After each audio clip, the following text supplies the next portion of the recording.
Hey you guys, welcome back to Black Tea. It's your girl Ebony. So DaniLeigh is coming out to deny allegations that she said that black women were jealous of her. But that did not stop Blue, who is a commentator on Hollywood Unlocked, from coming out to re-expose DaniLeigh. Now for those of you guys who don't know, Blue is a commentator on the show Hollywood Unlocked with Jason Lee. And she actually disclosed that she was a part of a panel that actually hosted DaniLeigh, and DaniLeigh said some not so nice things about black women to her face. Go ahead and check this out. Afro-Latina panel with DaniLeigh several weeks before Yellowbone, and behind the scenes while they were doing mic checks and everything, we were talking about the Afro-Latin experience. And I don't know if she thought I was one of those I know black Dominicans, but she was real candid with me. And she told me directly to my face, I don't consider myself black, but I like black music and black men. And I wish black women weren't so jealous about it. She said it to my face. Mm-hmm. And then we had a conversation where I said, sis, I need you to never say that in public. And I tried to tell her that she needed more education around the Afro-Latin experience. A couple weeks later, that song comes out. I was like, oop, she didn't listen to me, right? So I know for a fact that DaniLeigh does not consider herself black. If she's changing her story, I'm calling cap because she said it to my face that she does not consider herself black, but she uses the N-word. And she was smug about thinking that she was favored over a black woman. She not only said it to me, but she said it in that song. So my thing is, although I feel compassion for her, you play clown games, you win clown prizes. How are you acting like a clown at the beginning of the year and then shocked you're at a circus on Instagram Live at the end of the year?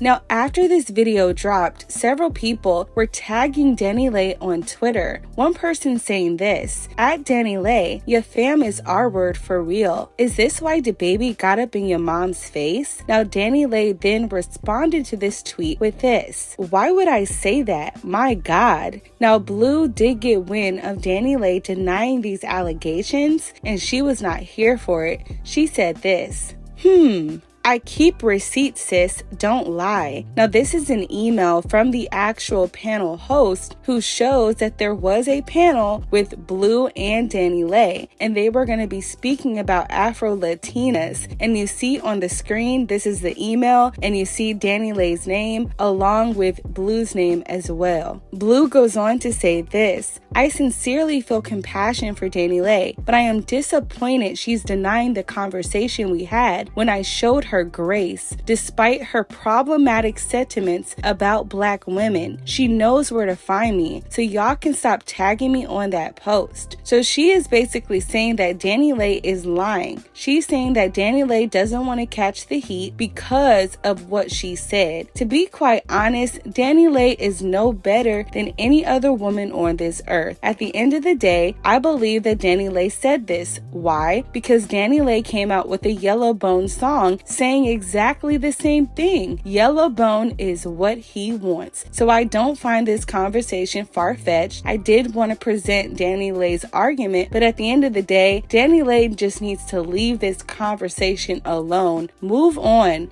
Raise your child. Stop allowing yourself to want attention so bad that you're willing to keep this conversation going, because DaniLeigh is going to lose every time, allegedly. Now, the next topic I do want to discuss is Nicki Minaj being included in the Janet Jackson documentary in regards to the whole Nipplegate situation. For those of you guys who don't know, there was an FX documentary that was shown last night in regards to explaining what happened to Janet Jackson at the Super Bowl. I thought it was very cute that they included Nicki Minaj in the documentary, and they basically said that there is a new age of women. I can't play the full documentary here because of copyright, but to sum it all up, Nicki Minaj was portrayed as one of the pioneers of women who empower women to make more choices today. Not only make choices in regards to their bodies, but also the type of entertainment that they put out. We do have a new age bunch of women. And I think that Janet Jackson got a lot of backlash because of who she was as a woman, and also because there was a war on what you could show in the media during the time. So I also thought this was very cute. Speaking of Nicki Minaj being on TV, Nicki Minaj wanted to remind all the Barbs that tonight she will be showing on the Real Housewives of Potomac reunion for part 3, and she will be showing up as Indiana Minaj. This is what Nicki had to say earlier today on Instagram. Real Housewives of Potomac part 3 tonight, 8 p.m. I make my debut tonight as Indiana Minaj, even though next week is my full episode, so you will have to catch both. This week and next week is a must-see. Love you, Bravo Andy. Love you, Bravo TV. So don't forget to watch this, you guys. For those of you guys who don't have access, you can also download the Bravo app, and you can also see this show on the app Hulu as well. And sometimes Hulu will release it early. That's how I watch it, and you're able to kind of like skip through the ads and all that good stuff. So don't forget to watch Nicki Minaj tonight and next Sunday. I also heard that she has an announcement coming after one of these shows. I don't know if it's tonight or next Sunday, but I want you guys to stay alert and stay aware. Now, the last topic I do want to discuss before we wrap up this video is the Bruised soundtrack. Now, there has been so much controversy behind this soundtrack, not only because people are trying to say that it was putting female rappers on, but also because people kind of hype this up, and the critics have not agreed that this soundtrack is as good as people are trying to portray it to be. And let's be clear, it looks like the soundtrack has flopped. Chill, talk about a mess. Now, I want to give a shout out to Female Rap Live because they actually summed this up on Twitter. This is what they had to say. The Bruised soundtrack, executively produced by Halle Berry and Cardi B, brings in 377K first-day streams on Spotify. The soundtrack and its songs are nowhere to be found on streaming charts, except the gutter of Apple Music's top albums at 128. Child, not the gutter of Apple Music's. Chill, this is a mess. I Am Cardi B's Bet It makes up most of the soundtrack streams with 118K, while all of the other songs have a stream count less of 20K. We can only imagine the movie ratings. Now, there are several people on Rotten Tomatoes and other sites who are critics of the industry who have also left some reviews of this soundtrack, and they do not look good. Some of the critics saying this: it's not badly made necessarily, just entirely unsurprising. Berry's exhausting directorial debut pummels us with clinches and subplots. Not even Halle Berry's presence can enliven the stale sports film family drama mashup. By the end of it, the barrage of cliches leaves you black and blue. So as you see, people are not here for the movie nor the soundtrack, and I find it interesting how they tried to push this narrative of female rap unity. At the end of the day, female rap is a business, and in that business, you are not able to bring everybody with you, and that is something that has been learned on the male side of hip-hop. How come nobody's talking about Drake bringing people with him? How come nobody's talking about Kanye West putting people on? Because y'all love to pick and choose. This entire soundtrack flopped, in my opinion. They did all this hype. They included all these people. They even tried to put it out as Barb's attacking and being jealous. And at the end of the day, like Female Rap said, it's in the gutter of Apple Music. Try next time, okay? Try again. So let me know what you guys think about these topics down below. I look forward to reading your comments. Subscribe to the channel, give this video a big thumbs up, and we'll talk very soon. Bye, babes. Love you so much.